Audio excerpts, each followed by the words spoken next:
Deus te abençoe, meu irmão. Deus abençoe você que está vendo aí ao vivo. Deus abençoe você. Irmão, vou falar igual aqueles youtubers. Eu não sou youtuber não, mas dá um like, desce o dedo no like, compartilha a live. Mel, compartilha a live. Inscreve no canal. Ativa o sininho das notificações. Mão, manda esse negócio, paga a live, você tem que pagar ela, dá um like nela, paga ela, mete o dedo aí no gostei, naquele dedinho. Se você não gostar também, dá aquele dedo para baixo também. Ei, Espírito Santo de Deus, louvado seja Deus. Irmãos, que seja uma palavra de edificação aos nossos corações. Irmãos, você está acanhado, fica mais perto. Empurra essas mesas mais para cá. Chega mais aqui, ó, fica aqui pertinho onde dá para acertar assim a cabeça com mais precisão, né, pastor Cotto? De longe talvez eu não alcance vocês.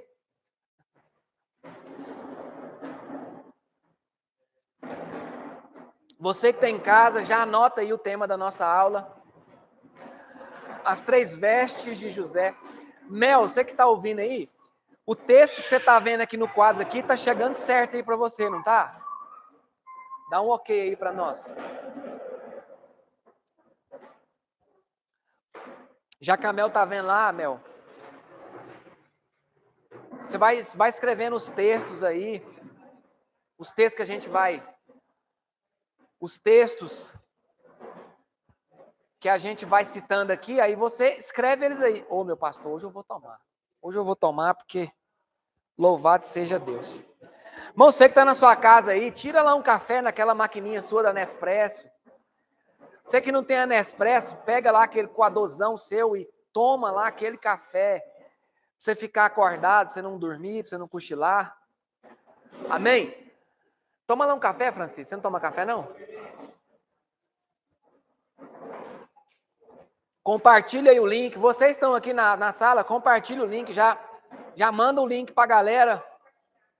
O link hoje está público, está aberto para quem quiser ver. Vamos embora. Amém, gente? Glórias a Deus. Irmãos, finalizamos, né, aquela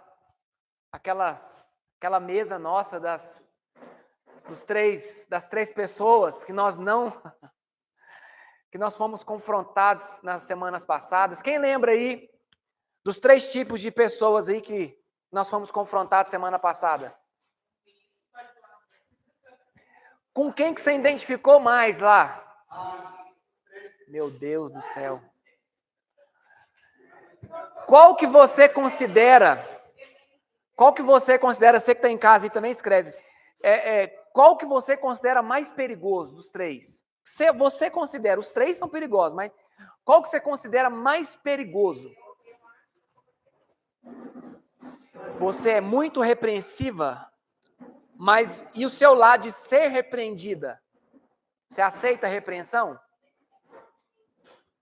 Qual que você acha que é mais perigoso, Eric? Dos 3. O bajulador, você acha que é o mais perigoso? O omisso? O que a gente falou? Você notou aquela frase? Omissão é crime. É pecado, é um pecado e é um crime. Você estava aqui na aula passada, né, Eric?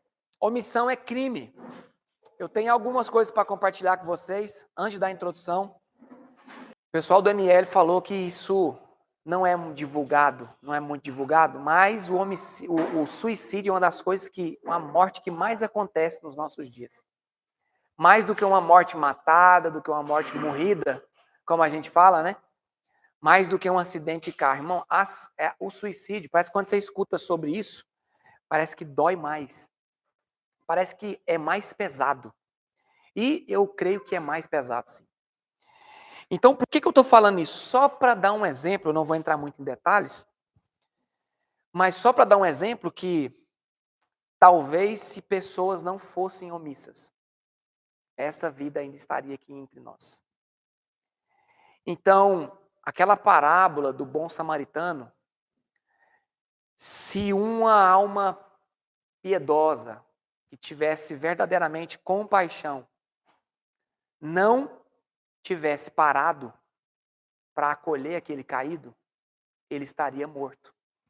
Ele não teria sido levado para a estalagem. Então, a omissão dos três, eu vou dizer para vocês, os três são muito perigosos.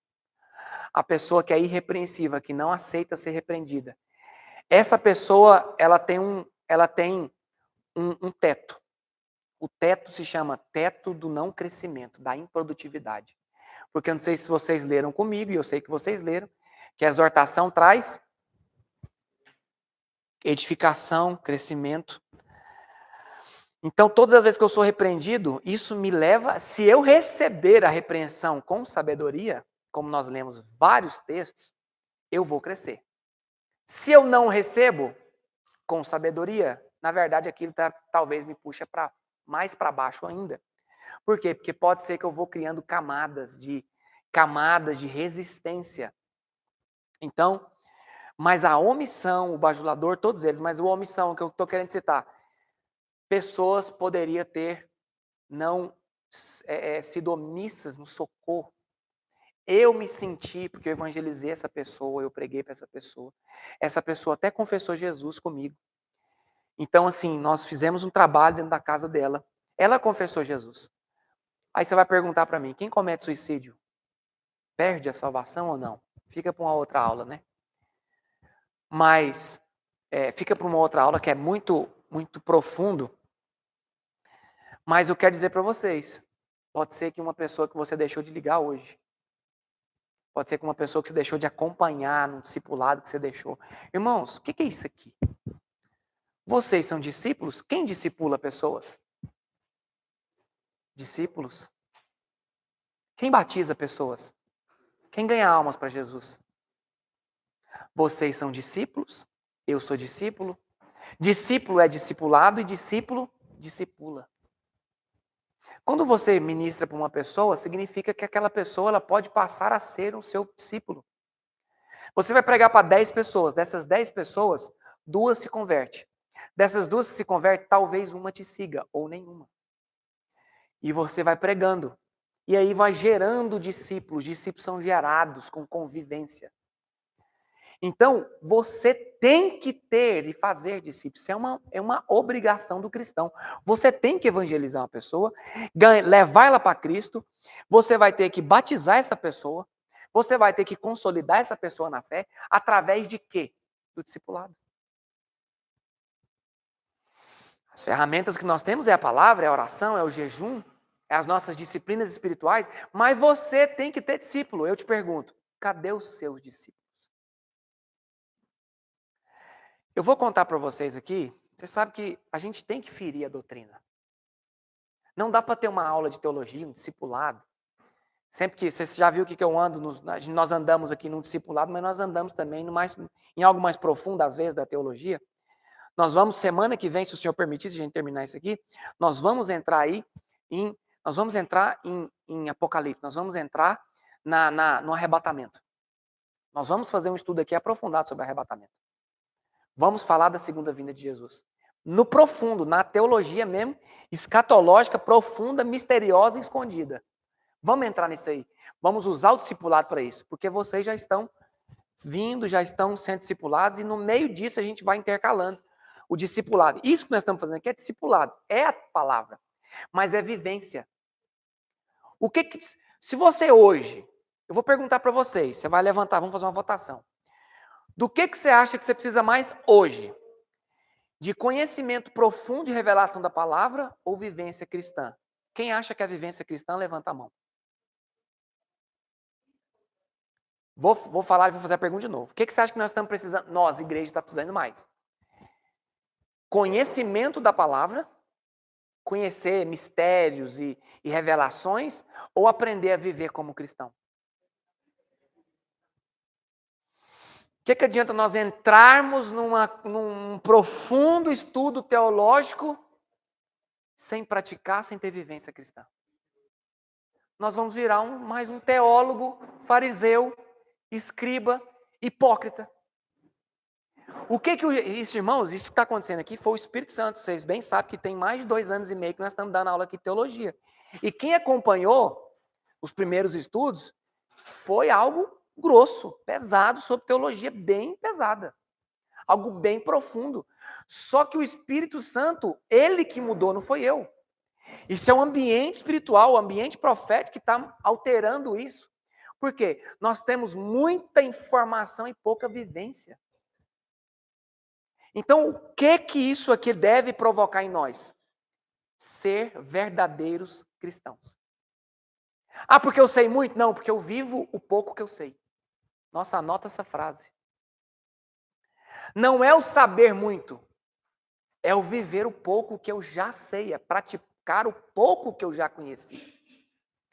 Aí eu fui e conheci tudo, li tudo. Sei as profecias, sei escatologia, conheço as 70 semanas de Daniel, sei fazer o cálculo, as 3 medidas de farinha, né, pastor Cosmo? As 3 medidas de farinha, as 70 semanas de Daniel, nós estudamos aqui ponto a estátua de Nabucodonosor. Quem lembra disso aqui?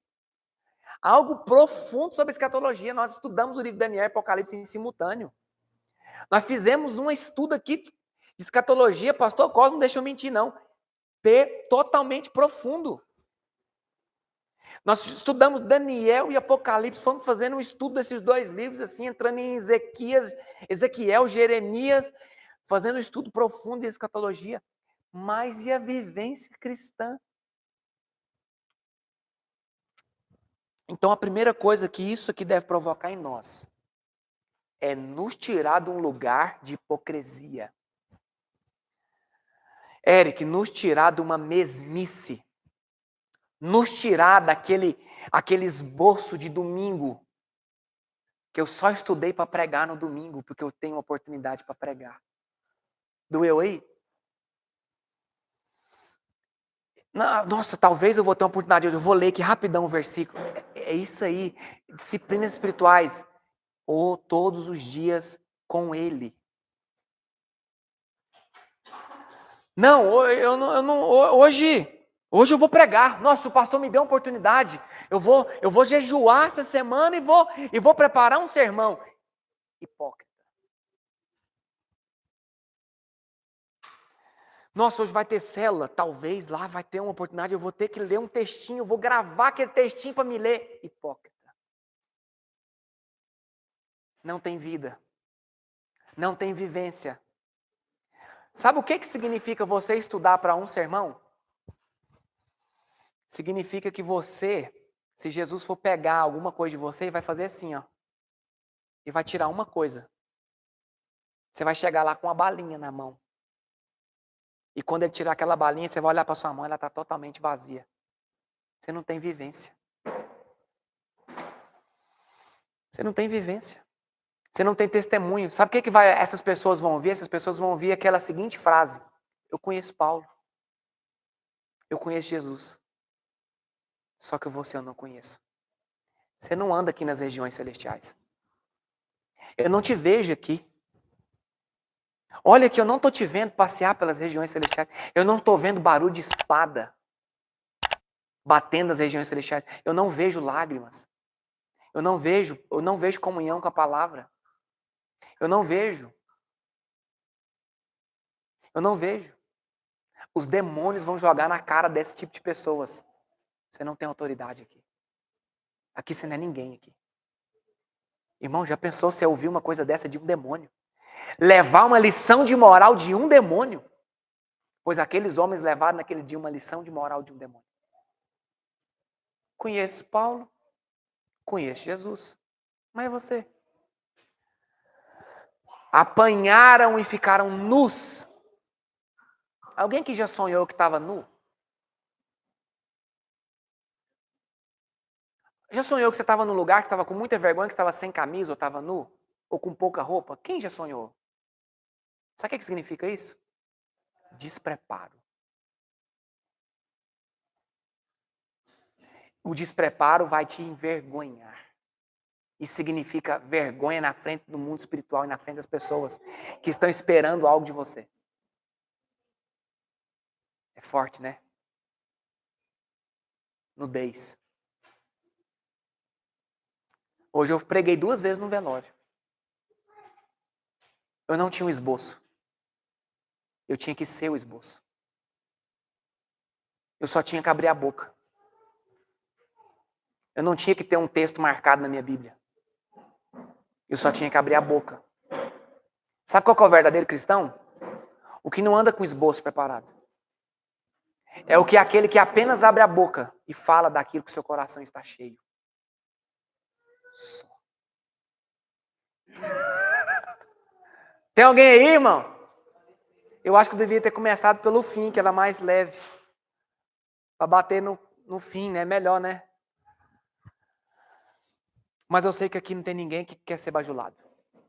Senão você nem teria vindo aqui. Amém?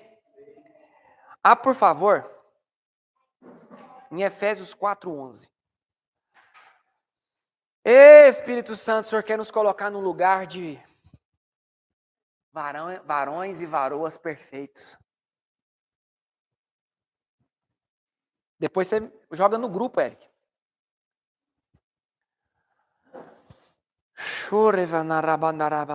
Ei, fale em línguas, irmãos, ore, glorifique o nome do Senhor, Ele é santo, Ele é digno. Eu vou ler. Abra na sua versão, marque sua Bíblia, rabisque ela.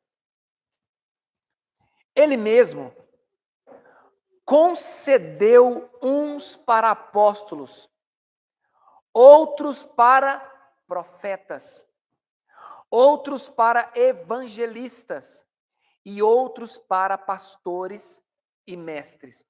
Olha, isso significa a unidade dos ministérios trabalhando em prol de uma igreja. Quantas virgens tinham naquela parábola, Fran? 10. Quantas foram prudentes? Quantos ministérios está descrito em 4:11 de Efésios? Quantos?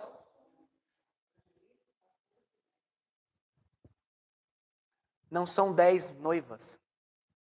Não são 10 mulheres. Jesus não casa com 10 mulheres. Ele casa com uma noiva, conduzida por 5 ministérios. Só que nessa turma há uma divisão. Há uns que são prudentes, filhos da destra, filhos da prudência. E há uns que são filhos da irresponsabilidade, imprudentes. Eles são, porque têm títulos, mas não vivem, não executam. Então o texto já começa falando da vivência da igreja. E ele está falando de onde a vivência da igreja vem. Aonde é dado a direção para a vivência da igreja. Aonde é dada a direção da vivência da igreja? Apóstolos, profetas, evangelistas, pastores e mestres. Quem deve dar a direção para a noiva? Apóstolos, profetas, evangelistas, pastores e mestres. A igreja tem que estar permeada, coberta por 5 pontas na coroa. A coroa tem 5 pontas. Tem 5 pedras. 5 pônticos, 5 colunas. 5 estruturas para suportar o peso da subida. Deixa eu te dizer, existe um peso para a subida. E quem suporta isso é essa unidade crescendo dentro desses dons ministeriais. E o texto segue. Com vistas ao aperfeiçoamento dos santos. Para que é os 5 ministérios? Aperfeiçoamento dos santos. Para o desempenho. Sublinha aperfeiçoamento. Aperfeiçoamento. Eric, você está orando 1 hora? Ore 2. Porque os ministérios querem te aperfeiçoar. Aí se você fosse agora o não repreensivo, não, mas eu já oro. Só acate. É de Deus uma palavra dessa? Se não for, nem sei. Eu acho que o diabo está mandando ninguém orar ultimamente. Então, aperfeiçoamento. Fran, santifique mais sua vida. Ah, mas não, eu já... Não. Aquele que busca ser santo, busque santificar mais ainda. É sujo, é porco, é pecador? Suje-se mais. Então, a primeira parte é aperfeiçoamento. Isso aqui é para quê? Aperfeiçoar. Só que tem outra coisa. Desempenho. O que essa palavra quer dizer, pastor Cosmo? Cadê os números? Cadê as almas? Aonde estão os discípulos? Me dê números. Não, Jesus não trabalha com números. Ah, então vai lá nas parábolas lá dos talentos. Não, Jesus não trabalha com número. Então você vai ter que rasgar o Novo Testamento. E as parábolas do próprio mestre. Sabe quem foi considerado o servo inútil, irresponsável? O que não multiplicou. O que não fez contas. O que não cuidou essa palavra aqui, ó. Ele não cuidou do desempenho. Eric, cadê o seu desempenho? Você está plantado numa boa terra, regado por uma chuva seróide, uma chuva que cai a seu tempo certo, na proporção certa. Porque também não adianta muita chuva. Eita Deus, a chuva seródia, a temporã cairá. Significa que ela cairá num bom tempo e na medida certa. A medida que o Espírito Santo tem ministrado sobre as nossas vidas é no tempo e na medida. Meu Deus, eu estou sentindo o poder de Deus aqui. Tempo certo e medida certa. Produza no tempo certo, mas também na medida certa. Desempenho, aonde estão as tuas obras? Ou você acha que essa pergunta não vai bater na nossa porta? Ou você acha que aquele que deu os talentos, a mordomia cristã, aquele que deu 3, 2, 1, não vai cobrar com juros aquilo que foi te entregue de graça? Irmãos, o dom vai ser cobrado o juro do dom. Meu Deus do céu. Eu não sei o que está acontecendo. Há uma unção profética aqui hoje, nessa noite. Vai ser cobrado com juro aquilo que foi depositado de graça na sua e na minha vida. Com juros. Anote isso. Será cobrado com juros aquilo que de graça foi recebido. É necessário a multiplicação. Desempenho. Alex, cadê o seu desempenho? Você não trabalha na empresa? O que você tem que entregar por dia de produção lá? Você tem uma média lá. O que você tem que entregar lá?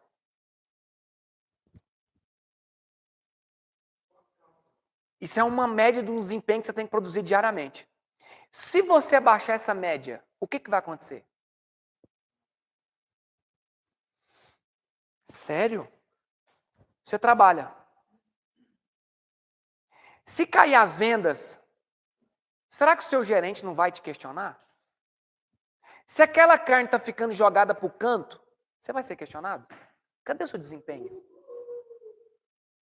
Sabe para que é o gerente? O gerente é um apóstolo lá na Soul. É um profeta. Ele cobra, ele dá direção, mas ele cobra desempenho. Ele cobra aperfeiçoamento e desempenho.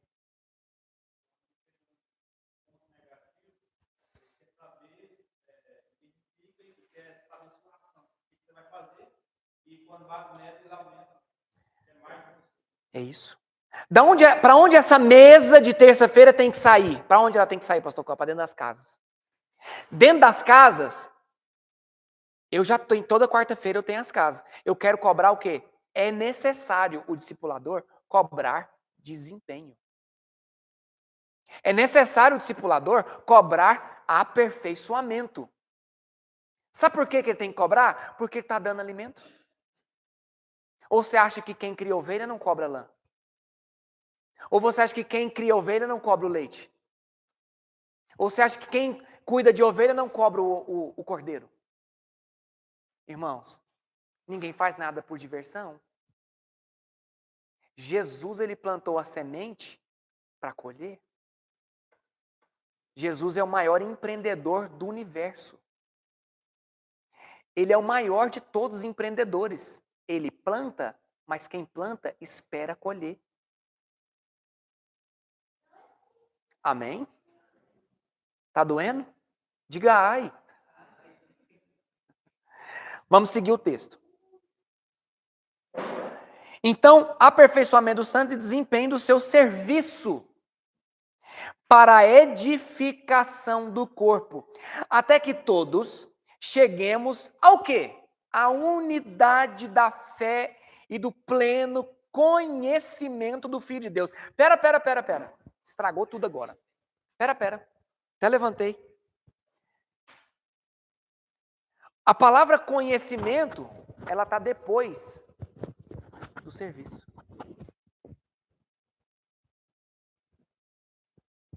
A palavra conhecimento, ela está atrás do aperfeiçoamento. Ela está depois. Sabe quando a gente de fato começa a conhecer Jesus? Quando de fato Pedro começou a amar Jesus? Alguém me responde. Depois que ele começou a servir.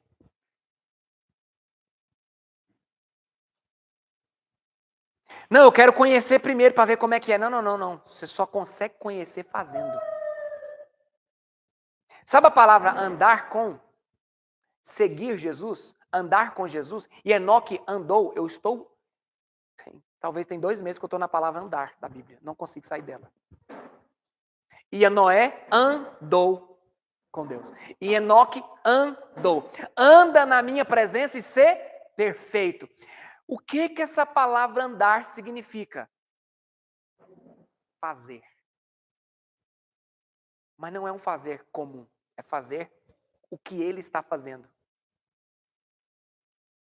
Você pode estar fazendo coisas, Eric, que Jesus não está fazendo com você. Sabia? Você pode estar andando com outras pessoas, menos com Jesus. Jesus tem algo específico para a vida de cada um. E essa palavra andou, de Enoque lá, é a mesma andou e ser perfeito. Andar, esse andar, é andar como Jesus disse. Eu sou o caminho para você andar comigo nele. Deus, ele é pai, sim ou não? Ele é sim ou não? O que a Bíblia fala? Ensina o teu no caminho. O que significa o no? É você mostra pelo caminho e fica aqui? Ou você pega na mão dele e caminha com ele? Anda comigo e ser perfeito. Tem gente que confessa e para. Qual que é o nosso problema? Muitos vão achar que é por causa que eu estou na MCM, mas não é da Bíblia, viu? Primeiro chamado de Jesus é qual? Vinde. Segundo chamado de Jesus é qual? Ficai. Ficai em Jerusalém até que do alto vocês ganham uma extra força, um preparamento extra, uma virtude extra vinda do preparação. Só que e depois que ficai? Ide. Primeiro ele fala, fica. Depois ele fala, agora não é mais Jerusalém, nem Samaria e nem Judeia. Agora é os... Quantas igrejas tem aqui em Trindade? Eu acho que é 400 e tal.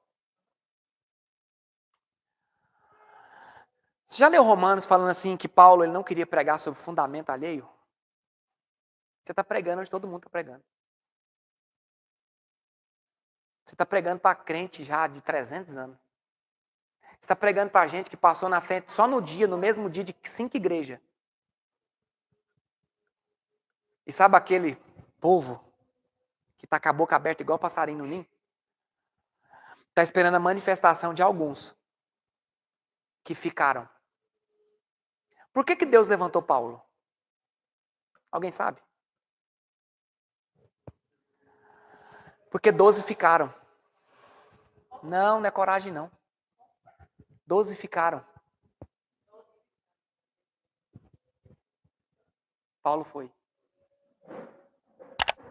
O Novo Testamento é composto de quantas cartas de Paulo? Quantas falas de Pedro tem nele? Aquele que vai, constrói muito mais no reino do que aquele que fica. Não é errado ficar, até que. Mas depois que o até que aconteça, você já está em desobediência a Deus quando você fica. Mas, talvez isso não está na Bíblia, né? Talvez um anjo, ou um profeta, né, vindo, talvez Elias, se vier, não creram em Elias. Não creram. Não creram em Moisés. Abraão falou para aquele rico naquele dia, olha, lá embaixo tem os profetas e tem Moisés. Não creram. Vai crer no mendigo? Não creem. Não creem. Mas isso é para outra aula. Amém? Eita Deus. Vamos continuar. Então, unidade da fé e o pleno conhecimento do Filho do Homem. Como que eu chego no pleno conhecimento? Fazendo, andando, exercendo, executando, cumprindo o chamado. O chamado é, caminha comigo, anda comigo e ser perfeito. O que Jesus está fazendo quando ele anda? Curando. Na mesma estrada, ele prega. No mesmo caminho, ele expulsa demônios. No mesmo caminho, ele ensina. No mesmo caminho, ele reparte o pão. No mesmo caminho, ele tem comunhão na mesa.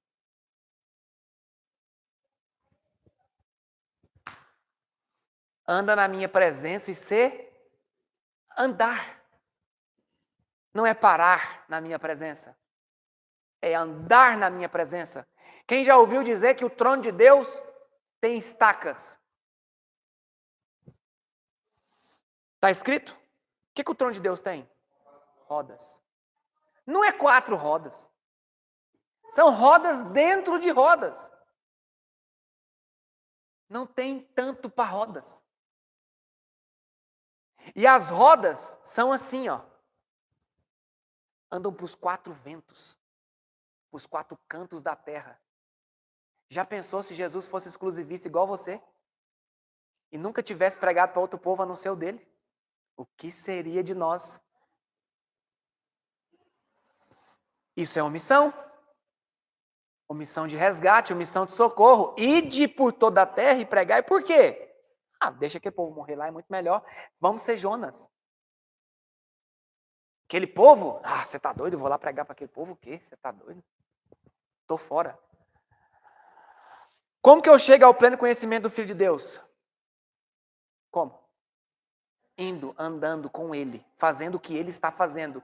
E o que Jesus está fazendo? Curando, limpando, exortando, edificando, ensinando, pregando, admoestando, partindo o pão, discipulando.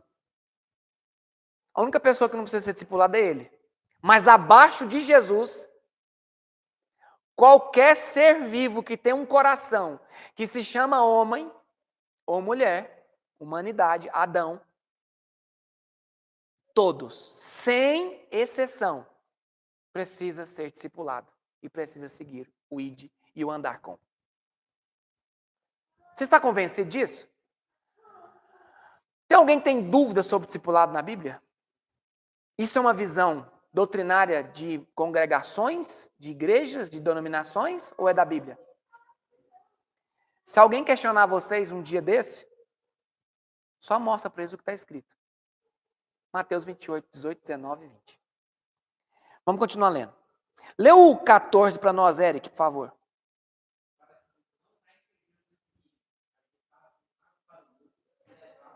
Então, peraí. Levado ao redor? Então, peraí. O segmento do texto está falando de quê, pastor Cosmo? De pessoas que estão sendo cuidadas pelos ministérios, que estão sendo aperfeiçoadas. Essas pessoas estão andando com Deus. E essas, para que elas não sejam o quê? Meninos. Então, quem não segue essas outras 3, o que é que elas são dentro da igreja? Menino. Pessoas que não são discipuladas, elas têm um nome, que quem deu esse nome não foi eu, mas a Bíblia. Chamou assim, ó, menino. Menino. Sabe por que tem gente que está migrando de igreja para igreja?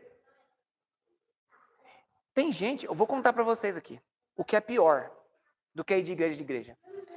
Tem gente se convertendo ao islamismo. Tem cristãos se convertendo ao Islã. Tem cristãos se convertendo a seitas heréticas, como o mormonismo, Testemunhas de Jeová. Por quê? Porque é menino. Por que é menino? Não se sujeitou, não teve mesa, não se submeteu, não creu na palavra. Ele é presa fácil às falsas doutrinas, aos falsos ensinos. Por que tem gente que está vagando, tem 10, 15 anos na fé e nunca chegou em lugar nenhum? Tem alguma coisa errada? Gente, por favor. Tem gente aqui que é novo na fé, tem gente aqui que já é velho na fé. Quantos anos, Eric? Na fé?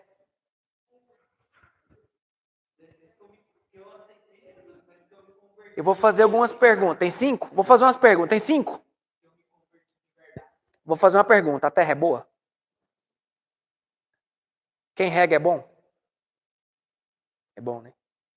A árvore é boa que você foi enxertada? De quem é a raiz? Quem é o jardineiro? Por que não tem fruto? Ele te chocou. Ele me chocou, Glória. Ele me chocou. E lá tinha um pastor lá. Ele te arrebentou no meio, né? Em 6 meses ele deu a Bíblia todinha de capa a capa. Eu nunca tinha lido nem o Novo Testamento. Sobre isso. Em uma semana. Sobre isso. Em uma semana, ele já tinha ganhado 5 almas. Em uma semana. Não, em uma semana ele bateu na minha cara. E ele começou a pregar lá. Você é crente, né? Você é. Eu estou pregando aqui, mas eu não sei muito da Bíblia. Prega aí, mas eu não sabia também.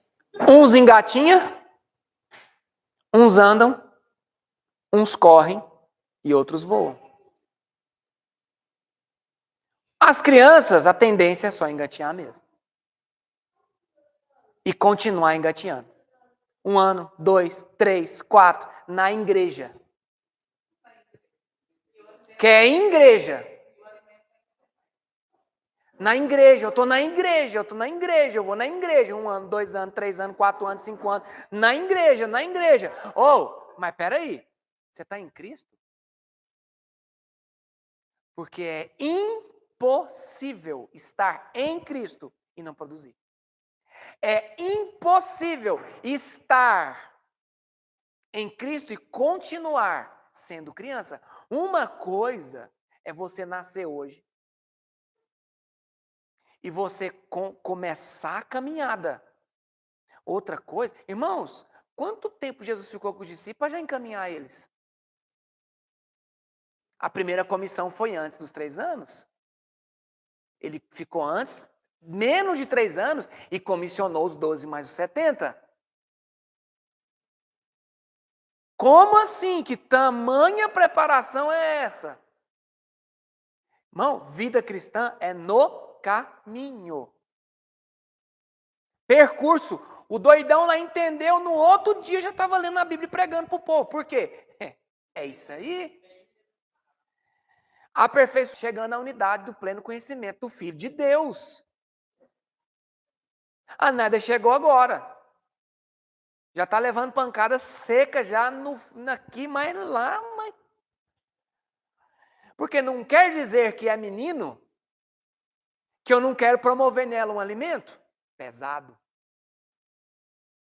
Por quê? Irmãos, vamos remir o tempo, porque os dias são maus. Eu li esse texto hoje. Remindo o tempo. É Efésios 5 alguma coisa. Remindo o tempo, porque os dias são maus. Ontem foi 4.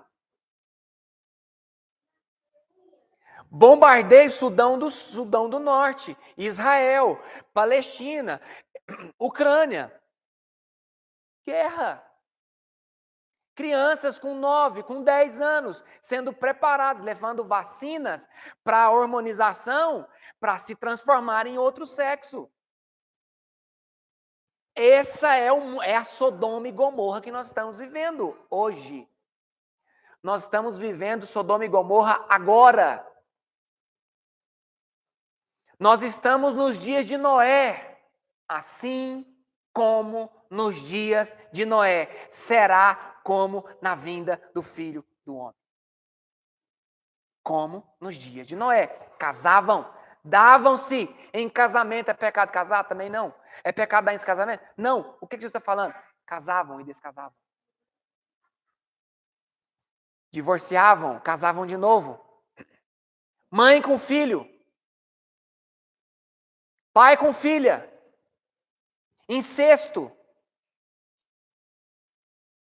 Filho com tio, com tia. Idolatria. Feitiçaria. Promiscuidade sexual. 10 anos de idade, menininha dançando no TikTok, a camisa amarrada para cima e shortinho. Quem que comprou? A mãe. Quem deu o telefone com acesso à internet? O pai. Geração de Sodoma e Gomorra. Ensina o teu filho, não? O dia que seu filho estiver na frente do TikTok foi porque você pagou a internet para ele. Tadinho dele. Tadinho é do diabo. Tadinho é para onde ele vai. Tadinho é quem cai no lago de fogo e de enxofre. Esse é tadinho. Tadinho é quem não recebe uma correção, um freio dos pais. Tadinho é o homem e a mulher que não consegue se assentar numa mesa e ter uma comida em paz na casa. Tadinho é crente que não é discipulado. Tadinho é crente que vive de domingo em domingo na igreja. E vive uma vida pobre em Deus. Fracassada, ramo cortado. Que vai pegar fogo. Não serão guardados em celeiros. Ficarão de fora. Homens no altar de igreja. Que eu não vou falar da igreja de Cristo, eu vou falar só da igreja. É a não igreja. Em adultério. Sabe por quê? Pastor que não tem pastor. Ninguém vai falar para ele que ele é um adúltero.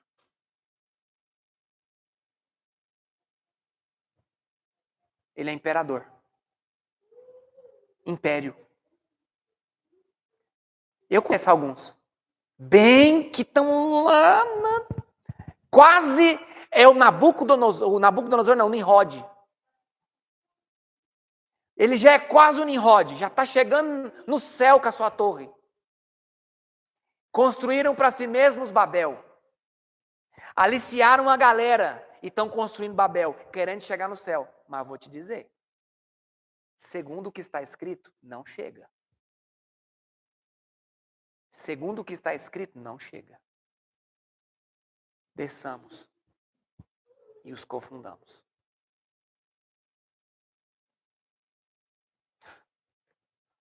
Essas coisas não eram para essa aula, né?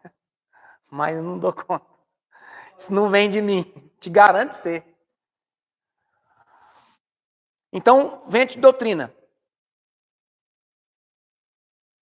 Vem de doutrina. Agitados de um lado para o outro. De um lado para o outro. Hoje eu estou aqui, amanhã eu estou lá, amanhã eu estou ali, amanhã eu estou lá. Quando eu vi, eu não saí do lugar. Egito. Deserto.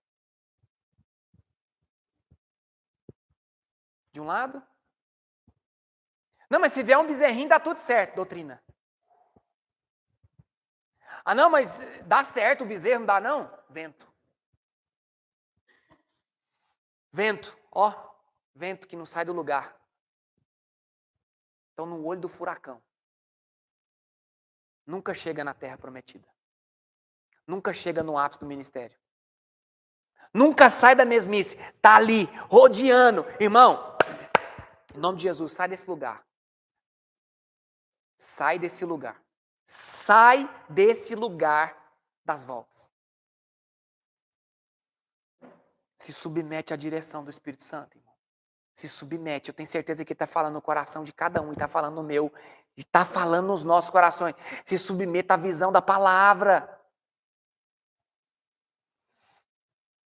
Ó, não sai, não sai, não rompe o casamento, não rompe o ministério, não sai. Irmão, não sai daquela mesmice. A menina que suicidou ontem tentou 4 vezes. Sabe por que ela tentou? Porque um abismo chama. Uma volta leva a outra volta. E assim vai. Até eu entrar no olho do furacão. Até não ter mais jeito de resgate. O nosso casamento, se a gente deixar, vai entrando no olho do furacão. Até o momento que não tem mais jeito, divorciou. O diabo ganhou sua casa. Não, isso não acontece na minha. Acontece sim. Eu sou crente. Irmão, você é crente. Mas no mundo, nós teremos. Sou cristão, dizimista fiel. Quem te disse? Ah, quantos dizimistas nós temos que o devorador está comendo até a vida dele, ele não está vendo. Fiel no dízimo daquele tanto, mas submisso. Nadab e Abiú, Corá e Corazim, engolidos pela terra, consumidos vivos pelo Senhor. Não. Vamos caminhar com Deus sem executar a vontade de Deus. Vamos carregar a arca da aliança de qualquer jeito. Vamos ser Uzá, vamos ser Corá, vamos ser Nadab e Abiú, vamos ser os filhos de Arão, vamos ser desse jeito, vamos caminhar na fé de qualquer jeito, vamos ser esses crentes. Vamos ser essa geração. E aí? Você ainda é menino? Ou... Deixa quieto, né, Naida? Eita! Palavras que os homens não querem ouvir. Então, levados ao redor por todo o vento de doutrina, pela artimanha dos homens, pela astúcia com induzem o erro. Irmão, Jesus construiu o quê? O que Jesus construiu? Um novo e vivo caminho. Jesus construiu o quê? Novo. Por que novo? Porque tinha que ter um novo. O velho não estava funcionando. Eu construí um novo e morto. Não, um novo e vivo. Agora, um vivo não, uma viva igreja. Uma edificação de tijolos. Para vocês, todo mundo ficar encaixotado. Dentro da caixinha. Está escrito aqui, ó. Levado ao redor por todo vento de doutrinas, pela artimanha dos homens. Sabe o que é uma caixinha? Artimanha de homem. Coloca um lugarzinho, joga o povo tudo lá para dentro. E aqui é a casa do Senhor. Eu não tenho coragem de falar que uma parede dessa aqui é a casa do Senhor. Você tem? Se você me der um argumento para isso aqui, para falar que isso aqui é uma casa do Senhor, da Bíblia, eu paro aqui agora a aula, você vem para cá e, por favor, me dá a aula. Porque a casa que existia de tijolo, de pedra, eu fiquei sabendo, lendo a palavra, que alguém demoliu. Meu Deus do céu, que terrível. E ele falou assim, ó, não mais habitarei em templos construídos por artimanha dos homens. Mas agora, eu decidi morar nos tabernáculos. Tem alguém aí? Esses estudos não é bom não, né, ô Fran? Esses estudos não é bom não, né? Rapaz, esses estudos não é bom não. Eric. E aí, Eric? Fala alguma coisa, Eric. Francisco. Fala alguma coisa.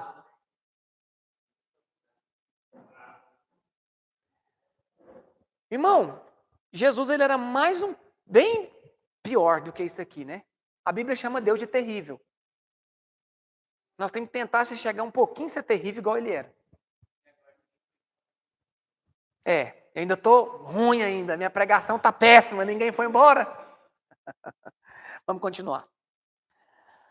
Mas seguindo a verdade, verso 15, mas seguindo a verdade em amor, cresçamos em tudo naquele que é a cabeça.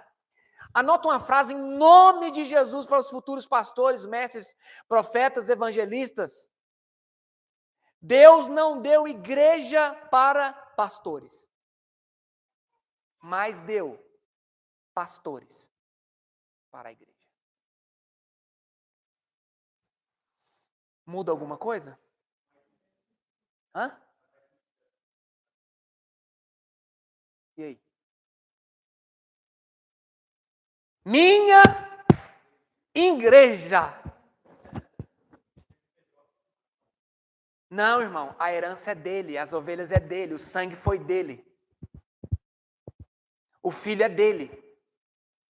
Eu vos colocarei sobre a minha herança, sobre a minha herança, não sobre aquilo que é seu. Não, não, não, não, não. Deus deu pastores para a igreja, não a igreja para pastores. Quem é o mestre na igreja? O pastor, o evangelista, o profeta? Quem é? O menor, o mais pequeno e o maior servo da igreja. O que mais tem que ralar e o que menos tem que ser é o pastor. Parece que não é o que acontece. Eu sei que está todo mundo aqui, ninguém está sentindo um ataque aqui. Estamos falando da Bíblia, isso aqui é um estudo geral. Agora, tem um demônio chamado carapuças servils, que às vezes ele incorpora nas pessoas. É igual eu estava pregando esse dia para trás, o cara estava falando, mas você está falando isso tudo é para mim. Eu falei, irmão, se serviu, pega para você, chupa essa manga, só não engole o caroço, porque isso faz mal. Essa palavra é para mim, irmão. Eu, pela misericórdia de Deus, o Senhor me levantou como um pastor. Para eu ser o menor e o mais servo de todos. Jesus, sendo o Criador do universo, se fez o menor e servo de todos. Qual o exemplo que um pastor tem que dar para a igreja? Servo de todos, menor do que todos. Só que não é porque eu sou o menor que eu não posso te exortar. Agora aí você aguenta o chicote, porque vai estralar. Só isso. Mas a igreja é dos pastores? É dele. Quem pagou o preço foi ele, quem comprou foi ele, quem edificou foi ele, quem deu dons foi ele que deu dons aos homens, o Espírito é dele, a graça é dele, tudo é dele, por ele, é para ele, é tudo, tudo, tudo, tudo, tudo. O que eu sou?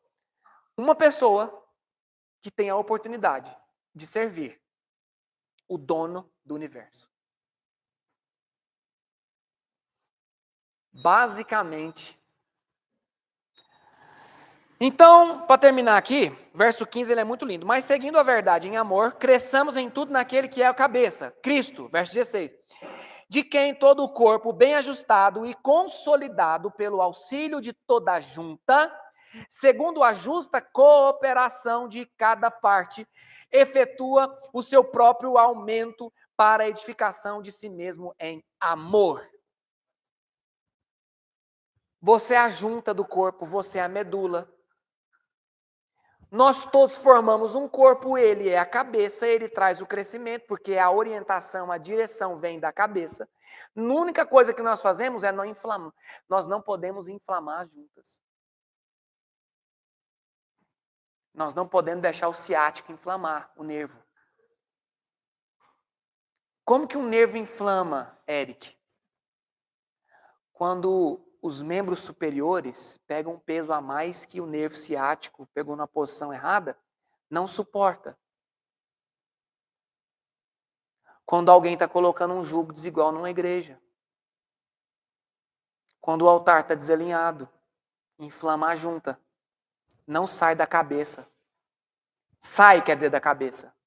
Mas não passa. Porque a junta está inflamada. O nervo está pinçado. E aí não tem alinhamento. Então não está ajustado. Se não está ajustado, a cabeça está mandando sempre direção. Mas o corpo não está alinhado. Se não está alinhado, eu não ando direito. Se não ando direito, eu não trabalho direito. Se eu não trabalho direito, eu não produzo. Tão simples a Bíblia, né? Mas tão profunda. Juntas, medulas, alinhamento. Se tem uma pessoa aqui que não está em concordância com esse estudo, sabe o que vai acontecer? A junta está inflamada. E não passa informação. Não derrama no resto da igreja. Porque é assim, ó. Tem como você derramar assim? Se alguém de cima não está alinhado com os que estão embaixo, os de baixo não recebem.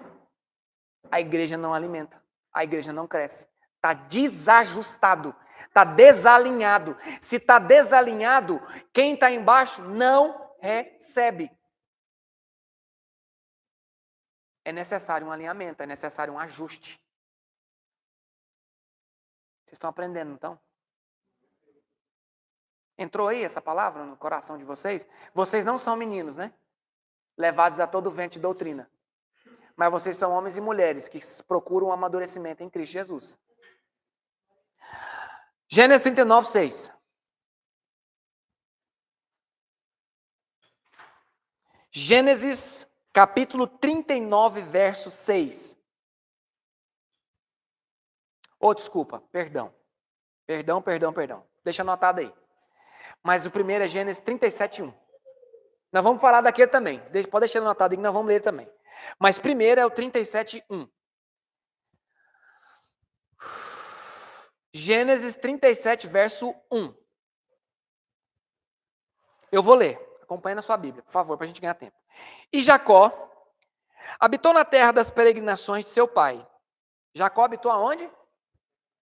Peregrinações. Quem é peregrino significa que ele fica parado? Mas é da Bíblia, né? Está na Bíblia? Não ficar parado está na Bíblia? Qual que é a diferença entre Esaú e Jacó? Vamos deixar essa pergunta, vamos para a próxima. Qual a diferença entre Jacó e Esaú? Jacó era um homem manso que habitava em Esaú, porém, edificava para si casas de tijolos. Um habitava em e o outro em? Ok. Quem habita em casa de tijolos está com vontade de mudar e carregar a casa nas costas? E quem habita em tenda? É só chutar a estaca.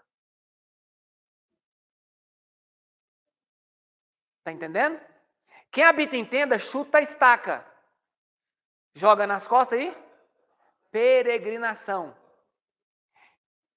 Quem é a linhagem de Jesus? Os de Sem ou os de Jafé? Ou os de Cã? Sem, Cã e Jafé era filho de quem? Noé. A linhagem de Jesus, a linhagem de Abraão, é a linhagem de Cã? É a de Jafé ou é a de Sem?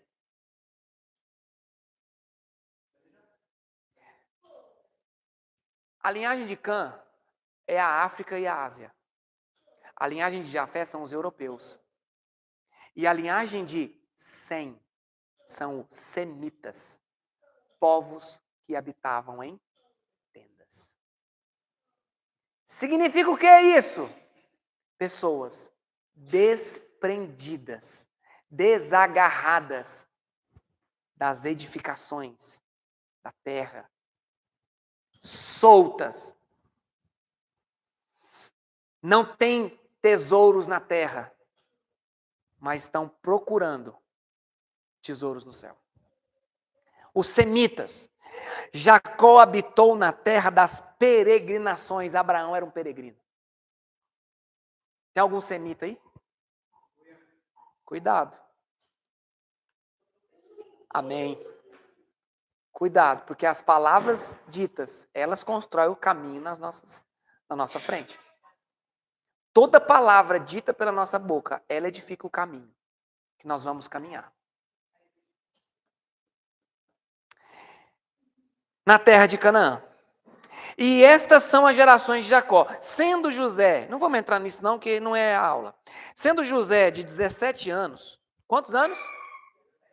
Novo ou velho? Apacentava as ovelhas com seus irmãos, sendo ainda jovem. Andava com os filhos de Bila e com os filhos de Zilpa, mulheres de seu pai. E José trazia más notícias deles a seu pai.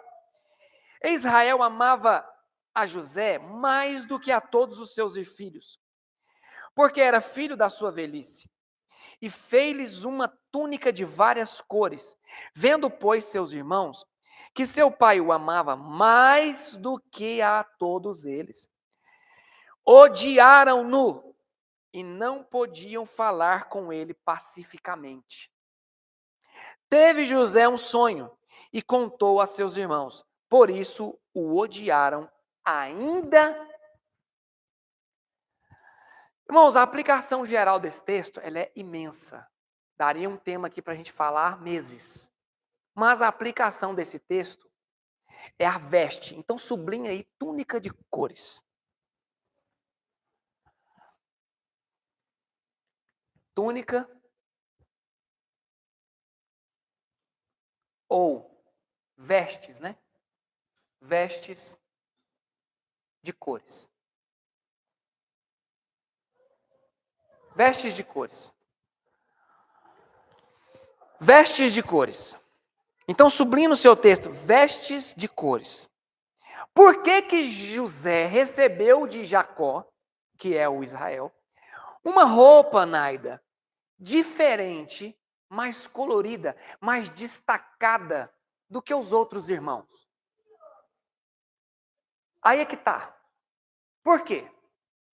Porque José recebe do seu pai uma veste que o destacava dos seus demais irmãos.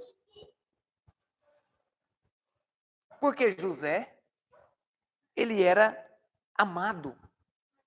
E ele levava más notícias dos seus irmãos. Por que José levava más notícias, ô Guilherme? Porque não tinha boas. Quem praticava as más notícias? Os irmãos? José era omisso? O texto está falando que não. Ou ele era fofoqueiro? Existe fofoqueiro no bom sentido? Não é fofoca. Ele era designado para observar os irmãos, para cuidar dos irmãos. Se eu estou falando algo que a pessoa fez de mal, ela precisa mudar, não precisa? Como que ela muda se aquele que pode corrigir elas não sabe? Então, primeiro ponto, José não era omisso. Mas tinha um problema. José recebeu uma roupa que destacava ele dos outros. E eu vou te dar uma notícia hoje. Pastor Cosmo, Alex, Mel, Valéria, Marco Túlio, todos vocês que estão aí. Todos nós recebemos uma túnica de cores de Deus. Significa o quê? Que os nossos irmãos nos estão vendo com os olhos da inveja. Com os olhos de acepção. Com os olhos do favoritismo. Anota aí, a primeira veste. É a veste do favoritismo. Irmãos, esse estudo, essa aplicação aqui é terrível. Favoritismo. Para você saber e para entrar no seu coração, aponta para você e fala assim: eu sou favorito de Deus. Isso é um fato. Irmão, sem sombra de dúvidas. Nós somos favoritos. Mas não tenha dúvida disso. Mislaine, querendo você favorita no seu trabalho. Você é favorita na sua casa?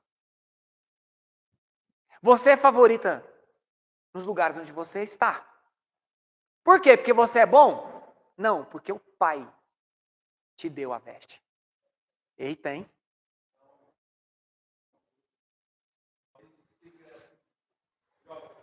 Vai explicar muita coisa ainda.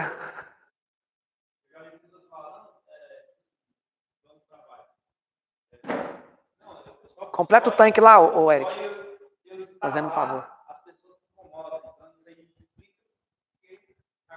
Isso aqui está na Bíblia? Está na Bíblia? Está na Bíblia ou não? É uma aplicação para nós, sim ou não? Então, peraí. Obrigado. Então, olha só, presta bem atenção. O fato de você ter a veste que te destaca dos outros não mostra que você é melhor, mas mostra que o seu pai te vê como melhor. É diferente você ser o melhor ou ser visto como melhor? É diferente ou não? Uma coisa é você se achar o melhor. Outra coisa é você ser achado por outros. Quem pode contar bom testemunho de você? Você mesmo ou outros? Espere sempre que as outras pessoas dê bom testemunho a seu respeito, ou mal. O mal eu sei que você não vai querer dar de você mesmo. Mas espere que o bom testemunho venha dos outros. Não de você mesmo. Tá aí, nada tá achando bom. Então, olha só. José recebeu a túnica. E ele deixou entrar algo no coração dele que é perigoso demais para nós. Você é favorito. E não tenha dúvida que você é. Mas saiba lidar com isso. Não desperte a inveja no coração dos seus irmãos. Não fique se mostrando melhor do que os seus irmãos. Fica a sua Bíblia aberta aí que eu vou ler um texto. Eu vou ler um texto que está em Filipenses 2:3. Nós lemos esse texto. Mas nós lemos esse texto na aula passada, mas eu leio de novo. Nada façais por contenda. Você é favorito? Não incita. Não incita. Você é bom demais em alguma coisa e tem uma pessoa que você sabe que ela é menos que você. Não provoca. Não incita nela. Não mostra para ela que você é melhor do que ela. Faz igual Filipenses aqui está dizendo, Paulo faz para os Filipenses. Faz assim, ó. Não façais por contenda ou por vanglória. Cuidado com a vanglória. Vanglória é quando você mesmo se glorifica. Não mostra que você é bom nas coisas. Cuidado, porque você já é o favorito do seu pai. Mas não mostre isso para os seus irmãos. Mostre que você é menos do que eles. Não faça por vanglória, mas por humildade. Cada um considere os outros superiores a si mesmo. José tinha total convicção que ele era melhor, mais belo, mais astuto, mais inteligente, mais favorito, porque ele tinha uma túnica de cores. Ele sabia disso. Ele só não podia mostrar isso, escancarar isso, expor isso para os seus irmãos. Outra coisa, o sonho que ele contou para os seus irmãos mostrava que ele era... O que levantou no coração dos irmãos deles? Ódio. E os irmãos dele, o quê? O odiaram. Ainda cuidado com o favoritismo. Ele é bom. Até o ponto que você controla. Depois que você perde o controle do favoritismo, ele vai virar uma maldição na sua vida. Não vou entrar no mérito aqui que todas as coisas cooperam para o bem daqueles que amam a Deus e que vivem segundo o seu. Não é esse mérito. Tudo que Deus planejou para José aconteceu. Mas não é necessariamente você precisa viver o que ele viveu. Pode ser que você encontre caminhos mais humildes. Você está conseguindo entender isso? O que eu estou querendo dizer? Qual que é a aplicação? Não, você é o favorito, mas não mostre que você é. Jesus era o favorito? E ele mostrou isso. Ele era o maior, mas ele mostrou ser o maior. Ele era o Senhor de todos, mas ele mostrou ser o Senhor de todos? Não, ele foi servo de todos, ele foi o menor de todos, ele serviu todos. Ele podia entrar com um cavalo branco para mostrar que ele era o favorito, mas não, ele entra com jumento, porque ele quis fazer por humildade, não por vanglória. Quem se vangloria aqui será desprezado no reino. Você está conseguindo entender isso? Quem já é muito visto aqui, você vai ser esquecido no reino. Tem alguém entendendo isso aqui? Alguém entendeu o que é a veste do favoritismo? Eu vou ler mais um texto sobre isso. Texto que eu escrevi, né? Temos que tomar muito cuidado com o favoritismo, porque de fato o Senhor tem nos escolhido. O fato de o Senhor ter nos escolhido não nos faz maiores nem melhores do que os outros. Estar sempre em evidência, procurando sempre ser o centro das... Cuidado. Não provoque ser o centro das atenções. Deixe as pessoas te colocarem no centro.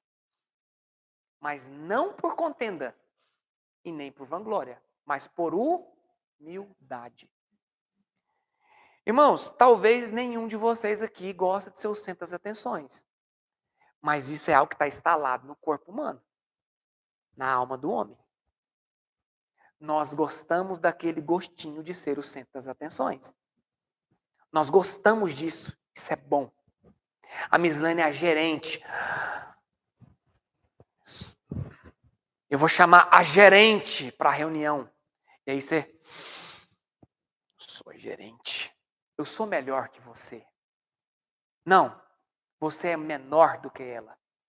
Porque você vai ter que servir mais do que ela. Mas eu sou mais requisitado do que ela. Sim. É porque você vai servir mais do que ela. Amém? Vamos tomar cuidado com esse lugar?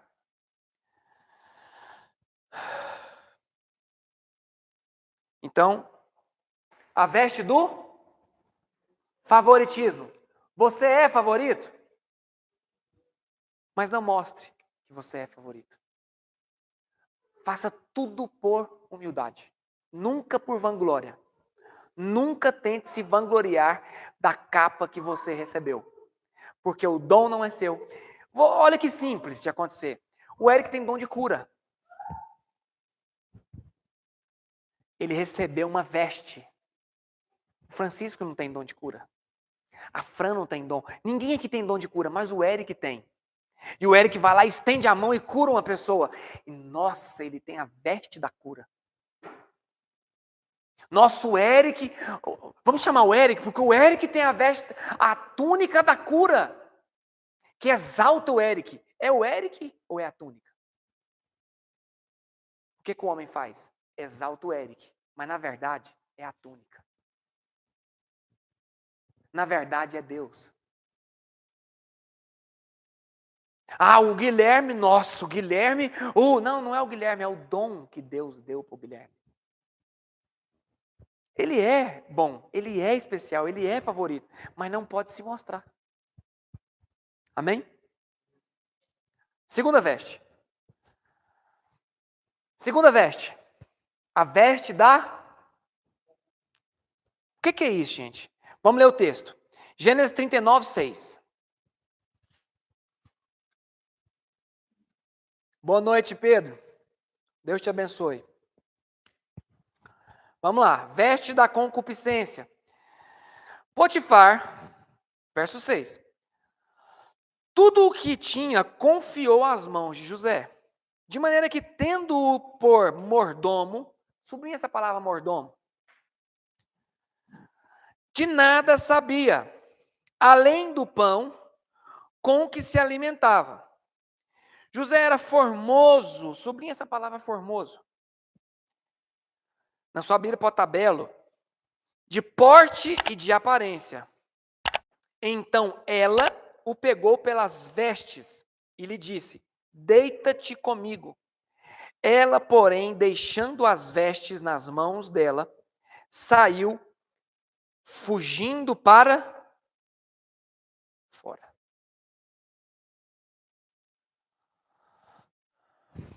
Eu não finalizei algo,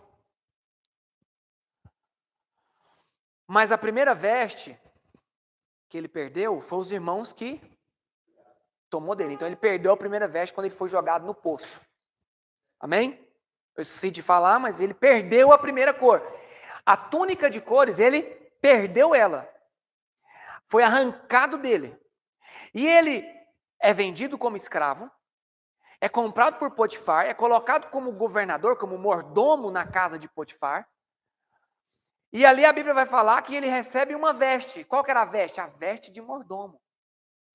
Ele tinha uma roupa que mostrava que ele era uma pessoa ali que governava aquela casa. Ele governava a casa, mas a casa era dele?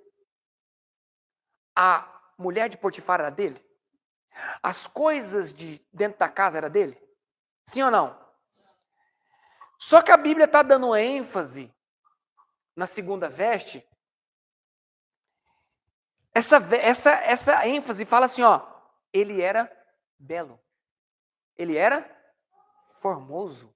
Ele era bonito de porte e de aparência. Ele tinha um bom porte e tinha uma boa aparência. O que tem a ver isso? Tem a ver que José deixava ser desejado. O que é isso? Deixar. Cadê? Deixar.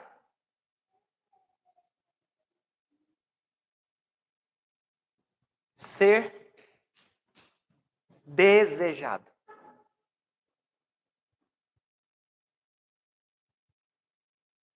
Desejado. Deixar ser desejado. Você é bonito. Você tem um bom porte. Para as mulheres, a mesma coisa. E aí, o que a gente faz? Eu sei que eu sou bonito. E eu vou me vestir sensual. Eu vou falar sensual. Eu vou agir com sensualidade. Eu vou atrair as atenções. Eu vou deixar as pessoas me cobiçarem. Eu não quero ela. Eu não desejo ela, mas eu permito que ela me deseje. Tem alguém aí? Isso acontece? Ela piscou uma vez para você. Ela piscou uma vez para você. Você viu que ela te desejou. E sabe o que você fez? Continuou alimentando o desejo dela. Quando você passa, você caminha sensual. O jeito de você falar é sensual. E vamos bater agora? As nossas vestes são muito sensuais. Nós queremos expor as partes do nosso corpo. Nós queremos mostrar a sensualidade do nosso corpo, as curvas do nosso corpo. Isso aqui é homem e mulher. José era homem, formoso, bonito, aparência e porte. Ele caminhava e deixou a mulher olhar para ele. Eu já vi mulheres de Deus tão lindas. Sabe o que elas fazem? Pelo amor ao evangelho e à pregação do evangelho, rapa o cabelo. Se veste com pano de saco. Para que a beleza delas não atrapalhe a pregação. Agora pega uma mulher com o vestido colado, mostrando as curvas, e ela vem aqui para o púlpito pregar. Roupa colada, mostrando os seios, o volume dos seios, mostrando. Irmão, desculpa eu ter que falar isso, mas é porque não tem jeito de não falar disso. Eu falo isso porque a gente acostumou em ser assim. Nós nascemos. Nós aprendemos com os nossos pais, com os nossos irmãos, com os nossos vizinhos a ser sensuais. Homem treinou em dar cantada. Homem já nasce treinando em como ele vai conquistar. A mulher treina em como atrair atenção. Desde o dia que ela nasce, até o dia que ela desperta para isso, ela já é sensual. Ou não tem menina de 10 anos que já está vestindo totalmente sensualizada. Não, isso.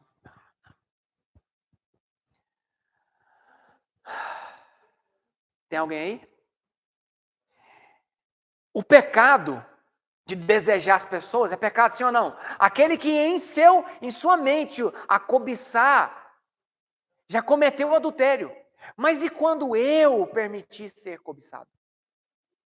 Ou você acha que aquela mulher que passa toda sensual, que o homem viu ela nua, porque a roupa é tão colada, que é só eu bater 2 cliques no meu olho, eu já consigo ver ela nua. Por quê? Porque ela se expôs.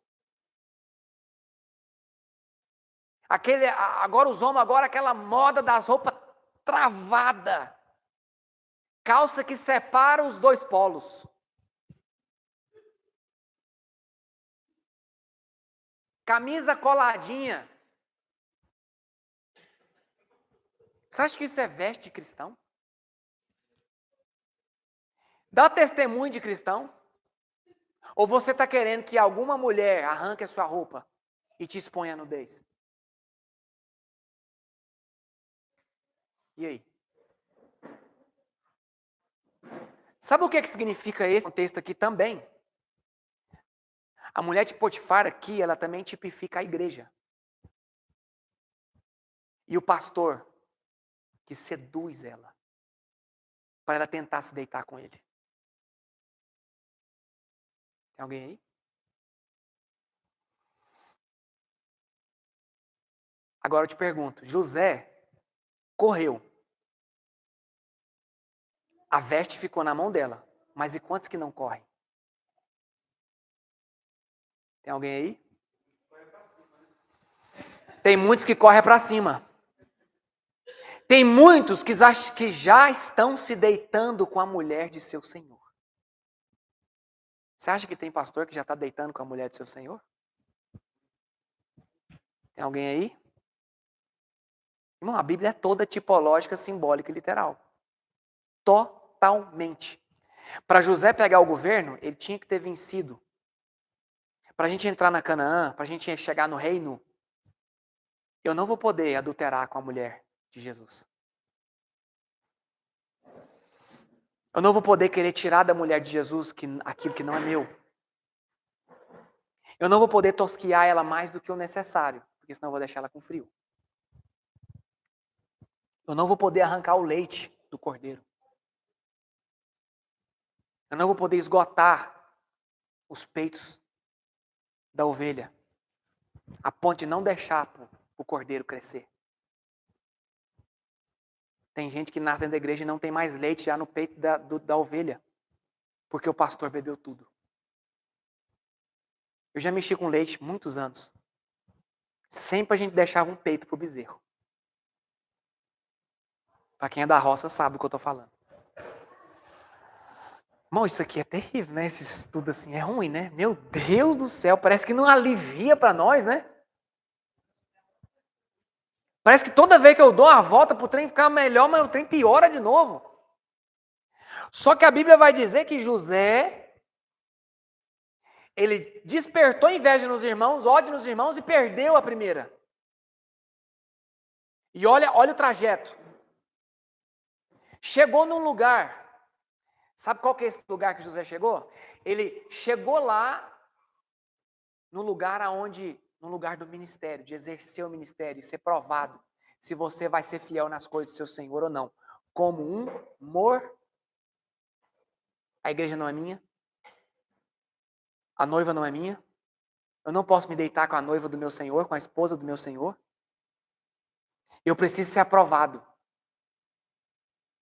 Você está entendendo isso aqui? Eu não posso deixar a noiva me cobiçar. Posso falar? Tem pastor que é o Jesus da igreja. Tem pastor que ele é quase o semideus. Ou, como o irmão Fábio diz, a quarta pessoa da Trindade. De quem são os discípulos? De quem são as ovelhas? Eu discipulo vocês para Cristo, não para mim. José governava a casa de Potifar, não para ele mesmo, mas para Potifar. José colocava comida na mesa para a mulher de Potifar, mas ele mesmo. Olha o texto. Você lê o texto. Além do pão com que se alimentava, que o mordomo de nada sabia, além do pão que se alimentava. O pão dele era separado da mesa da mulher. Ele não comia a comida da mulher. Ele não comia o pão da noiva. Cada um no seu quadrado. O pastor está conduzindo um rebanho que não é dele. Então ele não pode deixar a noiva desejar ele, não pode deixar a mulher do Potifar, do seu senhor, desejar. Você que é um líder, eu que sou um líder, nós somos assistidos. Nós somos assistidos. Eu não posso deixar você olhar para mim e querer mais de mim do que eu posso te dar. Eu só sou o servo. Eu só sou o mordomo. E eu não posso deixar ser desejado pela igreja. A igreja só funciona se o fulano tiver. Não. Ah, se eu não tiver presente, não funciona. Funciona. A variedade de dons. A variedade de talentos. O corpo não trabalha só com a mão. O corpo também trabalha com os pés. Se eu não tiver, o culto não flui. Se eu não tiver no louvor, não vai fluir. Se eu não for na célula hoje, a unção não desce. Tá tudo errado. A noiva não precisa de você. A noiva só precisa do noivo. Irmão, sem brincadeira, isso não está no esboço, não. É terrível. Nós aprendemos a um modelo sensual de igreja. Nós aprendemos um modelo que conduz a noiva para onde? Para onde que esse mordomo está conduzindo essa igreja? Para a minha cama? Para me sustentar? Ou para glorificar ele? Irmãos, o que tem de pastor que deita na cama com a noiva e que já está vivendo com ela, ó. Ai desses. Ai desses. Ai desses. Que são lobos em pele de ovelha. Lobos devoradores. Que deixam ser desejados pela mulher do seu senhor. José precisava perder essa túnica. Eu preciso. Você precisa perder a veste da concupiscência que te faz ser desejado pelos outros. Deixa de ser sensual. Muda suas vestes. Coloca veste de santidade. Coloque vestes de louvor. Vestes que não vão expor, que não vão deixar a cobiça. Não esqueça, nós somos mulher de um só marido. Eu não posso ser seduzida por ninguém. E eu também não posso seduzir ninguém. Os seus olhos sejam para o seu marido. E os seus olhos sejam para a sua esposa. Ninguém veja a nudez de ninguém. Tem alguém aí?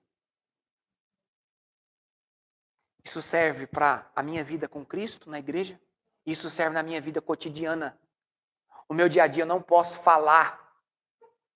Não posso, Eric. Você não pode ser sensual na sua empresa, na sua faculdade, no seu trabalho. Deixa de sensualismo. Quando você abaixa, todo mundo vê. Quando você levanta o braço, todo mundo vê. Você é sensual, você deixa ser desejado. É necessário perder essa roupa. Uma roupa. 1 João capítulo 2.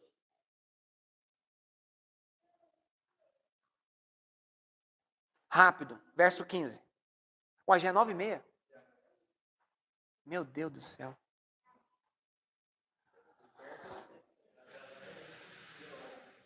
Hã? Até as 10? Não, até as 10 não.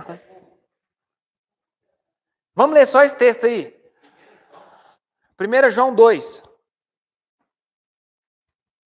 Verso 15. Eu vou ler rapidão para a gente ganhar tempo. Não ameis o mundo, nem o que no mundo há. Se alguém ama o mundo, o amor do Pai não está nele. Porque todo o que ama o mundo, a concupiscência da carne, a concupiscência dos olhos e a soberba da vida, não é do Pai, mas do mundo. Escute isso. Se a sua veste ainda tiver concupiscência nela, você não está no Pai. A concupiscência, ela é da alma, ela é da carne. Ou a vontade. Irmão, sabe quem tem que desejar? É seu marido. Quem tem que te desejar é a sua esposa só. Desperte o seu olho, o olhar dela, sim, lá na sua cama, lá no seu quarto. Ah, faça isso. Seja sensual na sua cama, coloca a veste que você quiser, ou não coloca nenhuma. Diante do seu marido, diante da sua esposa. Mas diante da sociedade, seja casto. Seja casta, seja santa, não desperte a cobiça nos olhos dos seus irmãos. Dura essa palavra. O que o Evangelho gera em nós não é uma nova cultura, é uma nova natureza. Cultura se ganha, cultura se perde. Natureza é algo que está implantado no ser. Você só veste assim essa camisa polo aí, Eric, por causa da cultura. Jesus não se vestia assim, não. A veste de Jesus não mostrava a repartição dos testículos dele. As vestes daquelas mulheres naqueles dias não mostrava o volume de nada. E vou te dizer que eu sei que tem roupa que não mostra. Elas existem. Vamos tentar o máximo, irmão, ser casto. Porque como esse texto está dizendo aqui, é a concupiscência, é da carne, é dos olhos, a soberba da vida, não é do Pai, mas do mundo. Todas essas roupas, esse modelo, esse estilo, essa cultura, não é de Deus. O mundo é que ensinou. Se eu estiver errado, alguém me corrija. E o mundo passa, e a sua concupiscência, mas aquele que faz a vontade de Deus permanece para sempre. Amém? Nós vamos ficar aqui. Próxima aula nós vamos terminar a veste da concupiscência, que ela vai ainda bater mais um pouco. Se prepare. Se prepare.